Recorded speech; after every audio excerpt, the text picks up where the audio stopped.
1994. I have 2 jewelry operations running, and I was doing about 35 trade shows a year. In Tucson, Arizona, we have a big show. It was the biggest show of the year. Every single year we did that show, there was always a lot of viruses running around. This year, a killer virus or bacterial, we didn't know what it was. People started getting sick left and right. The medical officials didn't know what it was. By the 3rd day of the show, I started to get sick so badly. And I was sweating. My throat was swollen like this. That night, I physically remember hearing myself take my last breath. I left my body to this beautiful fluorescent glowing mist. I have a feeling like I never had before. I remember saying, I'm home. I'm finally home.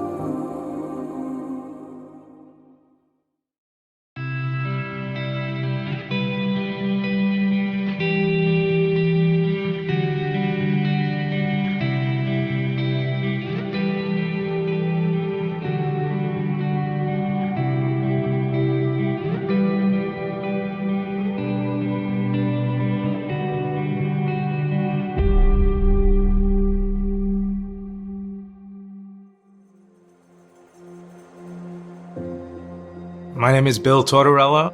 Well, I grew up in Brooklyn, New York.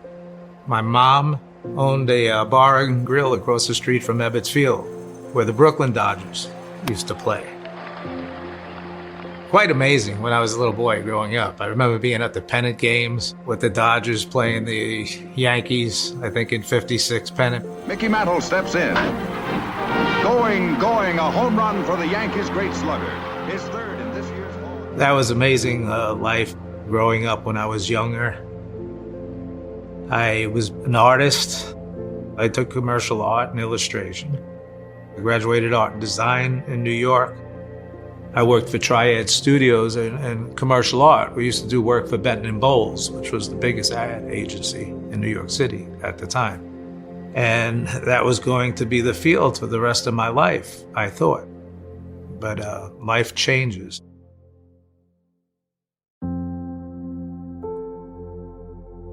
I moved down to Florida when I got married, 1973 now.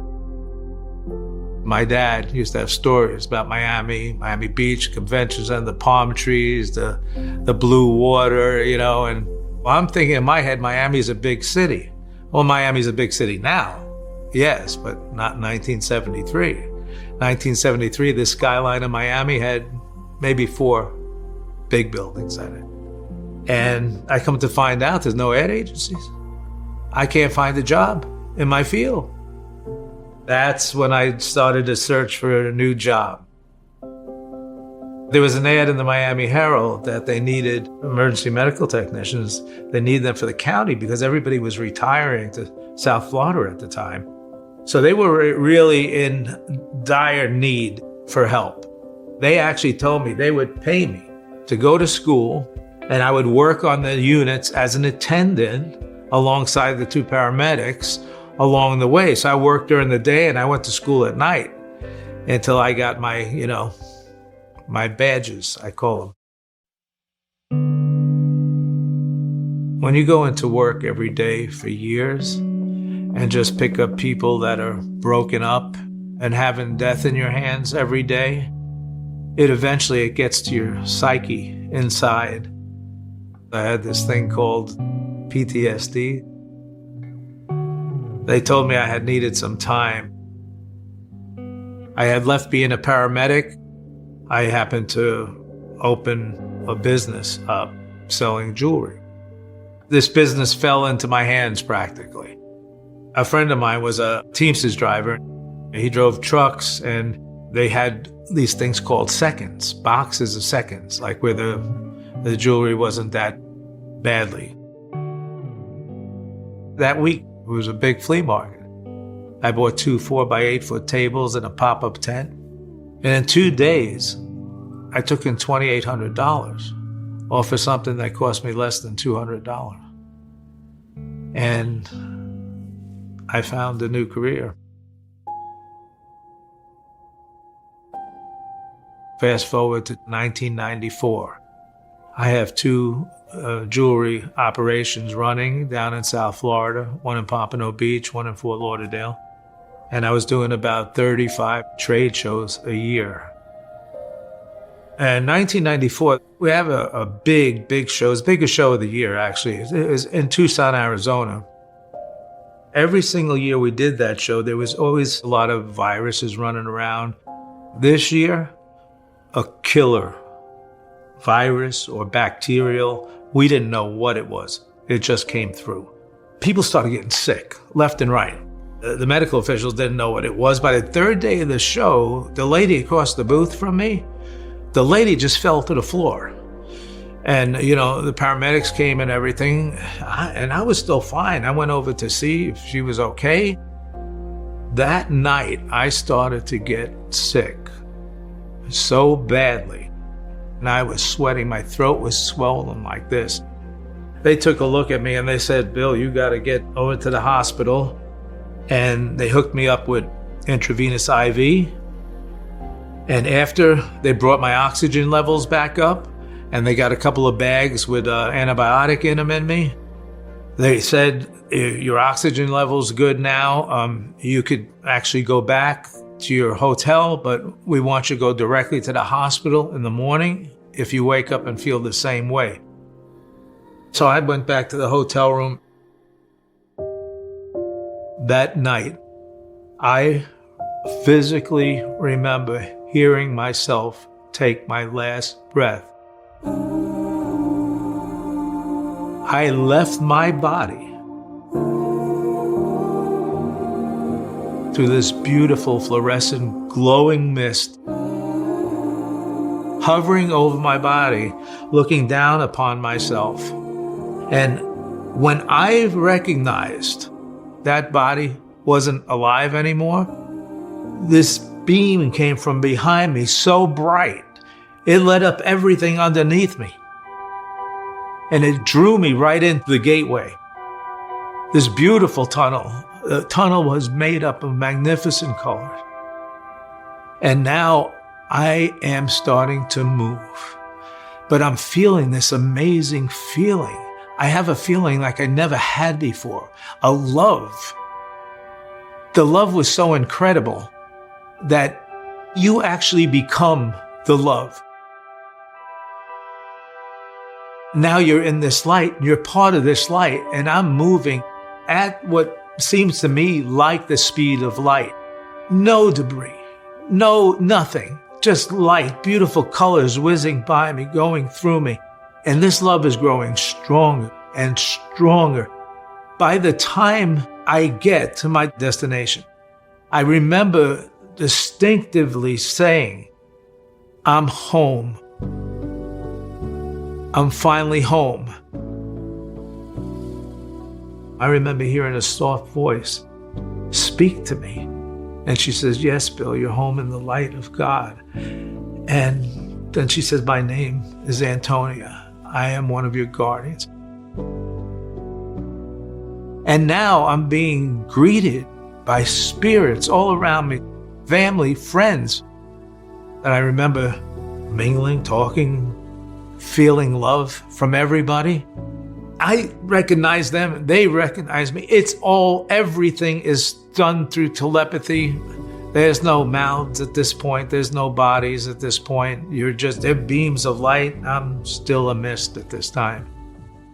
After it seemed like a few minutes have passed by, and I hear this voice, "Hello, Billy." When I heard that voice, that was my brother's voice. My brother Peter, he was about 16 years older than me. And my brother was around with me all the time while I was growing up, teaching me how to play ball and taking me to my ball games when I was in the baseball leagues and everything. He was just a wonderful, wonderful brother. And then it came out of nowhere.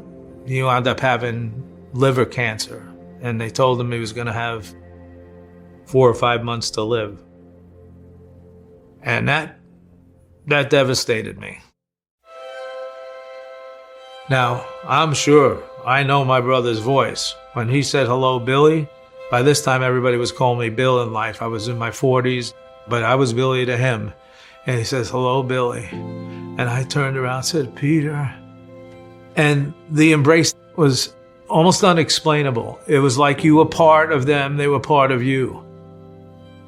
Then he explained to me that he has to take me now and that we were going for something.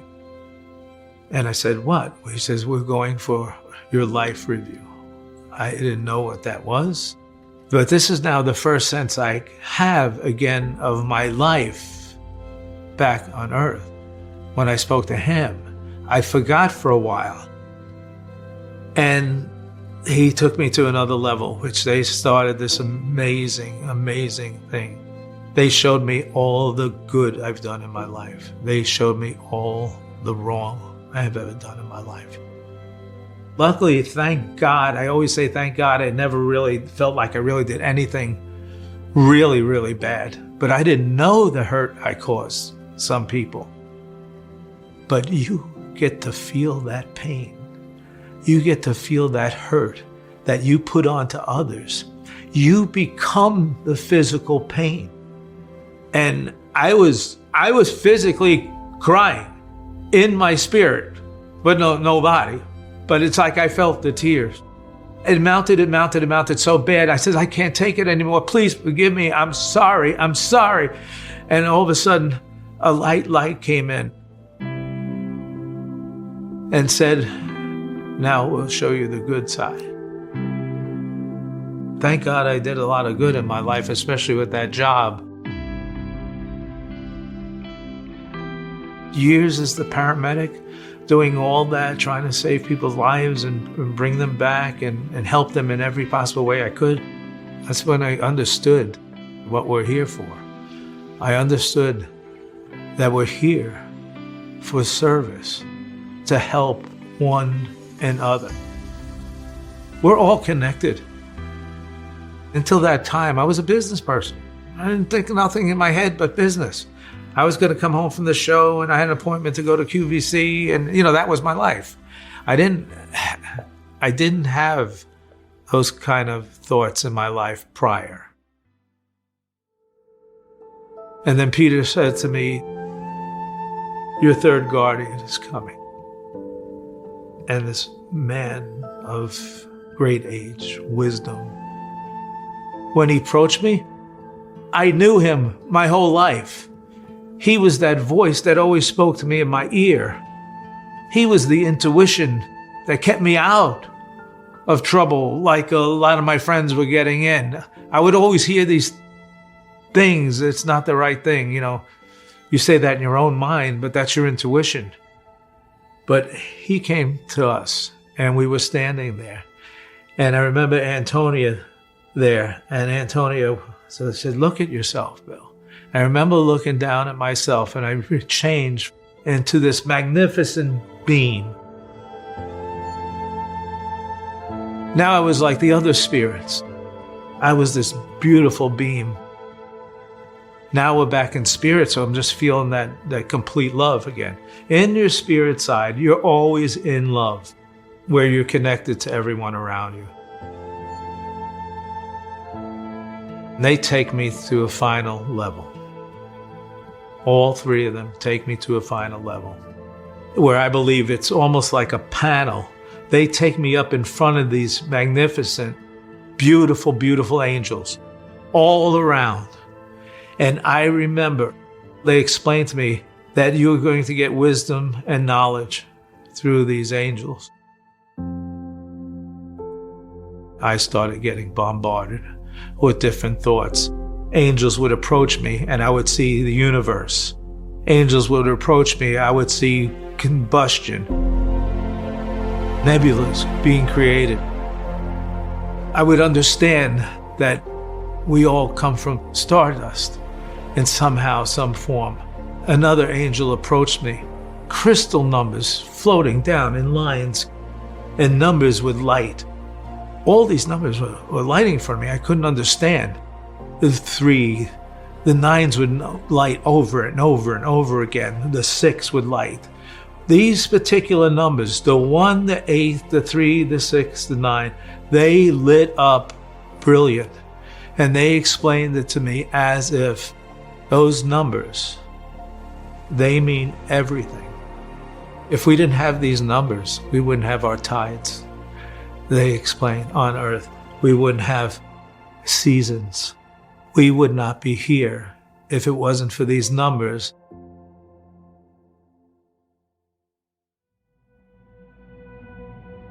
One more angel approaches me, says to me, "You must return."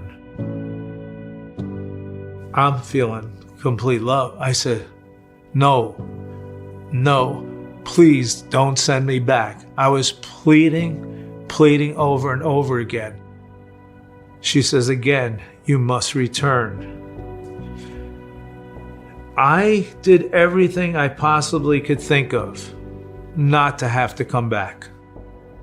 The next thing I know, I'm being pulled back through a vortex, flowing back faster and faster and faster, and then I'm starting to feel pain, and then I'm zapped in my body. When I came back in my body, I'm physically feeling pain, and I can't move my legs or my arms. I'm waiting. At least 10 minutes went by, and then I started feeling tingles running through my body, running through my arms, running through my legs, and then I had enough strength to reach over, and I reached up, got the phone, and I said, "Get me to the hospital." I was frightened. I was in full of pain. I couldn't tell anybody this, because if I would have opened my mouth, they would have thought I was crazy. In those days, you just didn't talk about that. Never heard of a near-death experience, didn't know what it was. And it wasn't to the point till I saw my doctor after I got home. He took me to his office, and I explained what happened to me, and he told me, "I think what you had was a near-death experience." And he gave me a few things to read. He said, "You should read these, and you'll have a little better understanding." But he did say one thing to me after that. He said, "Bill Tortorella, a lot of us get to find God in our lifetime." He said, "Bill, you were lucky enough to meet him."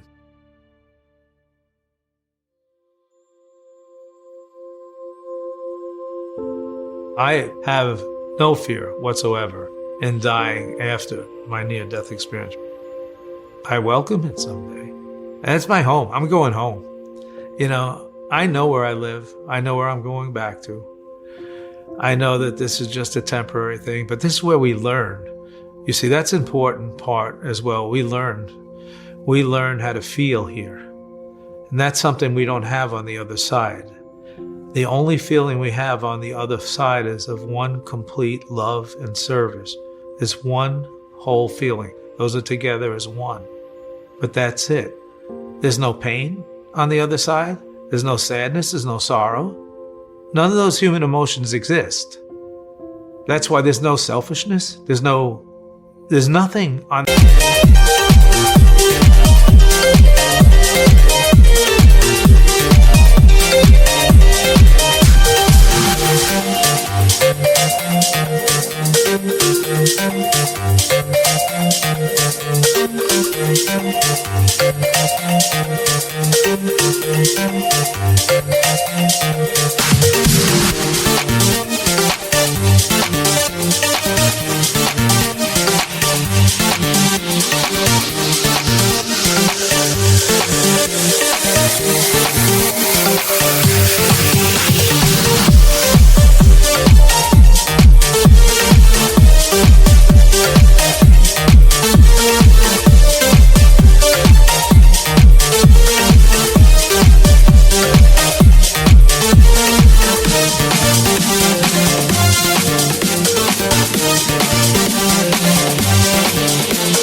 The other side like that. that love and service that you feel on the other side overwhelms anything that you could think of here by boundaries, by hundreds and hundreds of times more wonderful. This is a temporary abode.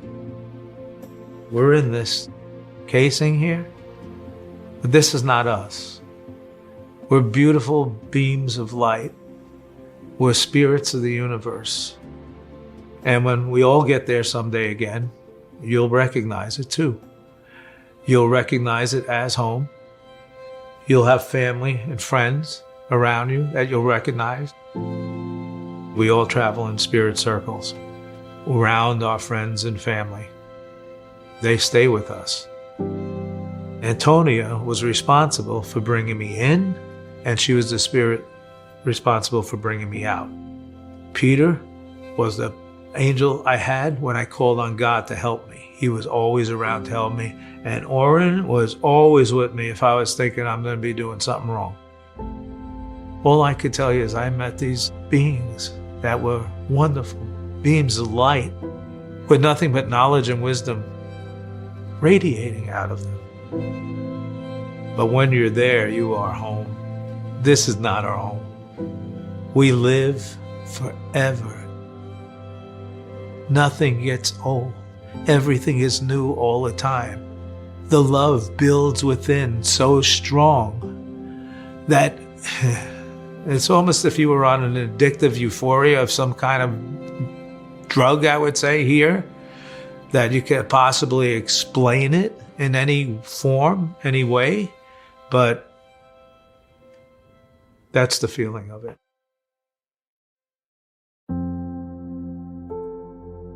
Our purpose is love. When we're babies, we are love. We're still contacted by the other side. We have to be able to learn how to feel that love again.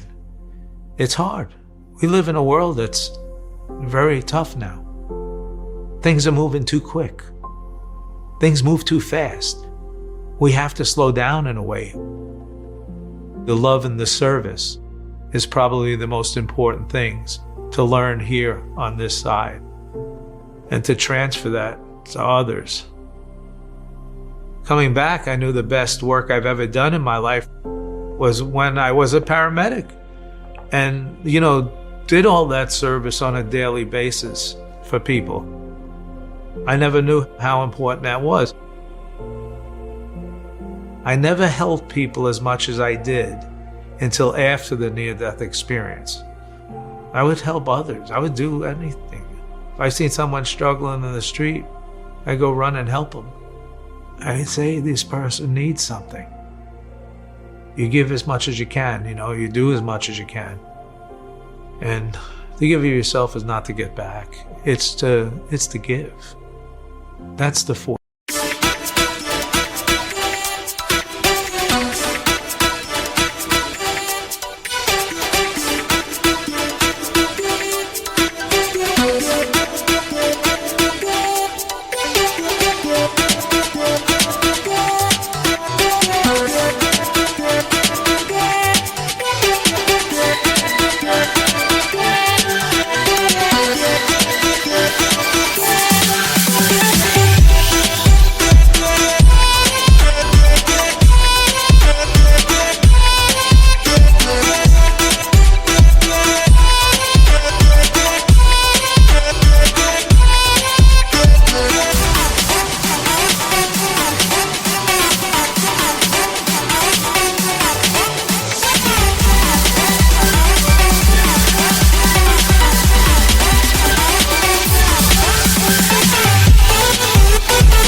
Of love that you receive. That's the gift that we all get from God.